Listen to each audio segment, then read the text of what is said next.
Hi everyone and welcome back to Nina's Chelsea Corner. Welcome to my channel if you're new round here.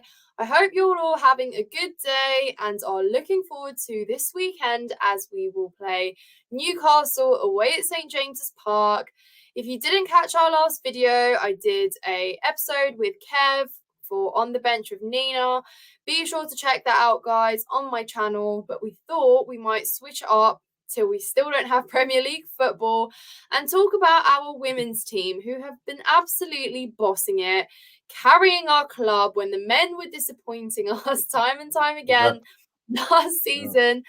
And yes, of course, in the light and the news of Emma Hayes' departure at the end of the season, we thought it would be nice to just talk about that. I know a lot of you have been asking me to do some Chelsea women's content, so this is all for you guys. I hope you enjoy.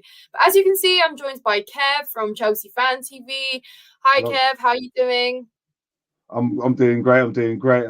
Like you said, the breath of fresh air, the Chelsea women's for us, isn't they? Oh, Considering yeah. all the palaver we've had to deal with the last 18 months, Chelsea women's team just get on with it, and the winning title after title, winning game after game, and Emma Hayes, what can we say? Probably one of the best managers, irrespective of her being the women's manager, one of the best Chelsea managers ever. Oh, yeah.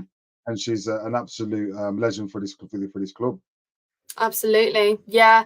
And it's safe to say that she could probably go out with the biggest bang as well. I mean, it's sad that, of course, she's going to be leaving, but a selfish part of me is heartbroken and doesn't want her to Yeah, go. But another part of me is just thinking, like, she yeah, deserves to go and, like, live her dreams, fulfill her dreams, like, go and manage, obviously, the USA's team, which she's going to be brilliant at. And yeah, I mean, it's time for her to, I guess, experience a new adventure. If she could stay at Chelsea forever, that would obviously be very welcome. But yes, it's her arrival in 2012, which was just in general a big special year for the club as a whole, you know, the men and the women. It was really impactful how she just kicked start to things and yeah, made an impact in the WSL because it's not just Chelsea that she's influenced and made to be this winning title machine. But yeah, really, really impressive. And even the greatest haven't won it all, can't say they have won it all. Not everyone can. But if she wins the Champions League with this Chelsea women's team, then you can say that she truly would have gone and won it all. Kev, do you think we can do it this season? got a bit. We went to we went pretty far last season before. So we got Yeah, to the semis or the final, then against Barcelona. So yeah, we've been close. We've been close. It's always Leon Barcelona in and around yeah, that very final dominant. tournament. So if we can pick one of them two, it will be a memorable and what a send off for an amazing woman. Had a bit of a bad time the last few months of her dad passing away, and the team coming out Mm, and lifting the shirt up and all that. Going to America, American football, American women's soccer is it's the best. She's going to the best team, going to the best nation for women's soccer. Let's call it. She's going to the best soccer. league, and yeah, and imagine if she goes and wins a World Cup. Imagine what that's going to do for us. So Mm, fair play to her. Can she win the Champions League? I really do hope so. And if if we did get to the Champions League final, women's, I'd definitely be watching it. I can't say that I watch a lot of women's football, but if the Chelsea women's did get there, I'd be egging them on like I was watching the men's. Put it like that. Yeah, no, we have been honestly brilliant, and it's just a shame because I watched the Chelsea Real Madrid game, which was obviously the kickstart of the group stage, and it was a shame that poor officiating really let us down in that game. Two poor decisions that cost us, you know, a really poor penalty call, which was a foul outside the box, should have been a free kick. It was given as a penalty, and then it was an offside called on Neve Charles, who was just no way near offside, but again, it's like we have been having these conversations about refereeing and officiating, haven't we? And it just seems to spiral round and round. You know, it's a problem in the men's game, it's a problem in the women's game, and conversations need to be had. And Emma Hayes was rightfully fuming after that game because it didn't take a genius to be able to spot those wrong calls which were made. And it wasn't just one, it was two. Shocking.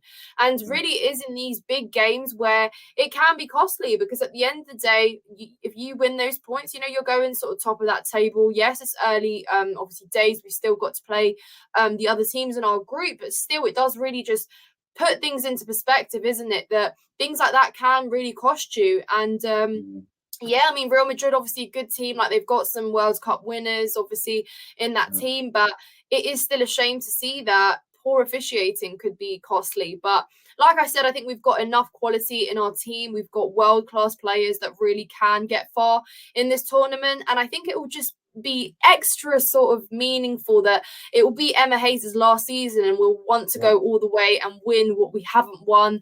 You know, we've proven ourselves in the WSL. We've been carrying it with league titles, but it would just Yeah. be so nice to lift that European Ice, trophy, won't it? icing on the cake for her. And just going back to the situations and the officiating against Real Madrid, poor, yeah, very, very poor. Mm. I've managed Sunday league games with better officiating, and you know, there seems to be a lot of talk about the men's game with the VAR and this and that. That was 15 levels lower. That was very, very, very um, disappointing in the say to see in the professional game. Like the penalty decision was 3, 4 yards outside the box. Mm. So like you said, it's still early days. I don't think it will cost Chelsea too much, but Nah, we should be fine. it's got to be better. Emma Hayes, she's got to be looking to win this. Yeah, I think more than anything, she'll want to win this for herself and for Chelsea to get that Champions League for the women's as well. Imagine we've got Champions League for the men, Champions League for the women's. Not many teams that can say they've got that Oh, yeah. in their cabinet. Let's say, yeah. So Absolutely. You're spot on. Yeah, going out with a bang, that really would mean something. And I mean, we can do it in the league as well. Definitely going to win that seventh, it would be league title, which would be truly incredible. Sixth, seventh, can't keep up anymore. There's so many. But yeah, they'll be the yes, I seventh. mean, Yeah.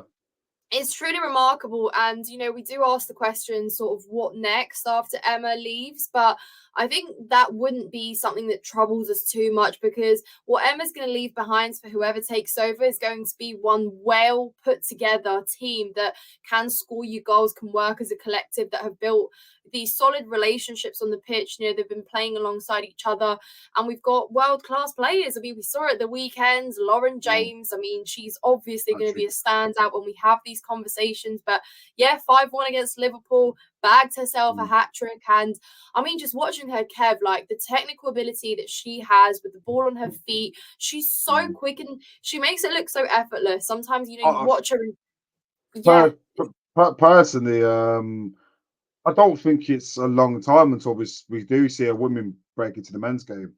And Lauren James, you could put her in. I wouldn't say a top six. You could put her in any team round and round the bottom of the Premier League, and should still do well. That's how good she really is. Like she is that level. And I remember having a conversation with Nigel James. So I went to the Southampton Chelsea game, and I was sat just a few stands up, 3 seats up, and Nigel James was sitting behind me. And I remember half time we just having a conversation. He was just like, because my daughter is into sports, and my son plays a bit of football, and I was like, Nigel, how can I get my son to be like son and daughter to be like your son and daughter? He was just like, literally, he says all I used to do is get them in the back garden working on the first touch. He says that was it, first touch, and you can see it in the game. Like her first touch, she's second to none. You know the way yeah. she controls the ball, she can spin. She's brilliant. She'd get in men's team. She's that good. And Emma Hayes was linked with the Chelsea position when Potter left.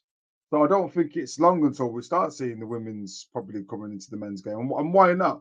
And why not? It's a step up for them financially, and it's why not? If they can do it, why not give them the opportunity to? And Lauren James epitomizes what the women's game is about. And if we can see a lot more Lauren James in the game, maybe we'll start seeing a lot more men jumping ship and watching that side of the game as well.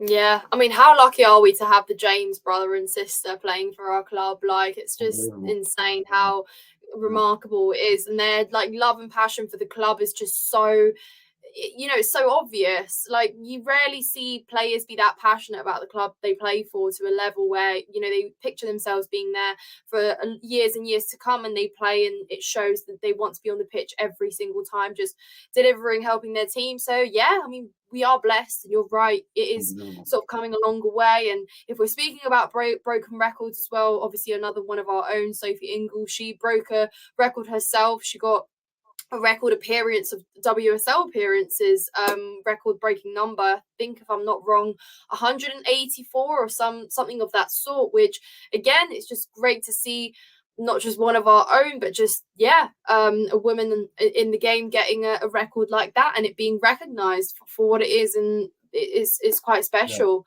But I think we've got an exciting season ahead. There's definitely going to be interesting moments. And I mean, what's circling around my head is, do we even really have competition, or could we have competition, or another team challenging us in the league this season? Because obviously Arsenal were maybe predicted to challenge us a little bit. They didn't have the best start to the season, but now I'm pretty sure they've got 5 out of their last 5 as well.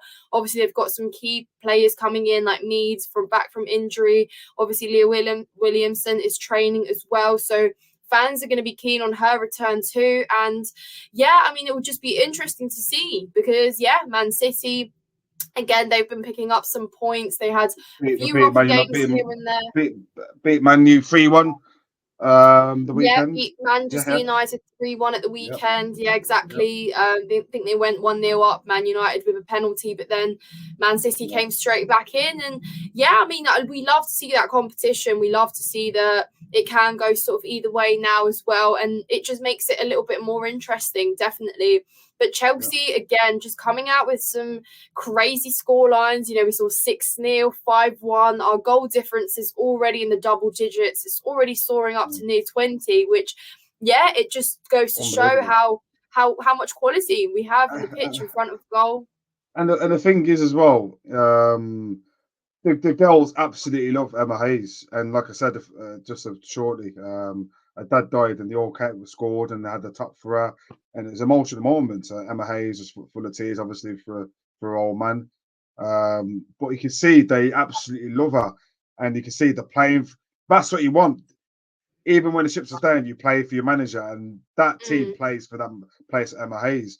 So when it comes to Champions League, you can see that they are going to want that Champions League so much, and I think they'll do absolutely everything to try and get it for her, and they'll do it for her because they know that she's leaving as well. So hopefully the girls can do it for her, because she deserves it. She's 10 years at the club, absolute legend for the club, and she deserves it. She does. Definitely. I agree. And that's almost like when you have to say, you can move on and sort of live other dreams and stuff. And I mean, it's obviously just part of the game, but she sacrificed so much in her lifetime for the club and to be at Chelsea. And I remember watching an interview where she expressed the fact that she travels and she commutes a lot as well to get to Chelsea, and that's sort of every day. I mean, obviously a lot of people do commute day to day for their jobs and stuff, but being a manager for a club that massive does still come with a lot more sacrifices, and it is certainly not going to go unnoticed how much she has given. And she's great to watch as well. I love watching her in conferences. I just love how straightforward and brutally honest she can be as well, and says it how it is. And she is. So inspirational. She'd be a good shot to jump into the men. I'm thinking we're very close to seeing a woman's managing the men's game. She'd do a good. You never know. She could do massively what the Yanks, and they love the crossing women's and men's stuff. They like that, ain't they? They're not bothered about doing it. So she could go and do a phenomenal job at USA with the women's team. You never know. She could end up managing the men's team, and it's probably deserved. She's definitely got the right attitude, and like I said, she's straight to the point, and that's what you want. You don't want to be a pushover. She doesn't seem like that kind of person. So you've got yourself £1.3 million a year as well. Imagine that. She's getting some massive, highest paid women's manager she will be. There you go. And fair play as well. She's fully deserved. Brilliant. Yeah, it's great that we have managers like that to value at the club. And yeah, it's truly special. Not every team can say they've had that, but it's good to see us obviously investing in the club as a whole. Like, it's what you love to see. It's why we take so much pride in Chelsea as a whole. But yeah, I mean, can round this one out. And guys, I hope you've enjoyed this, and let me know if you'd like to see more videos like this in the comments down below. Of course, I can make it like a separate segment and basically a different show if you like. But yeah, I mean, myself and Kev have really enjoyed that. And like I said, check out our other video on the bench with Nina, where we go into some of our men's rumours about relegation and all sorts of different dramatic things like that. But yeah, gonna round this one out. But Kev, thank you so much for joining me. I'll link your socials in the comments down below. Guys, check out Kev. He's on Chelsea Fan TV as well. He's got some great content on there, so be sure to check that out. But Kev, thank you so much. Thank you very much, Dana, for having me on.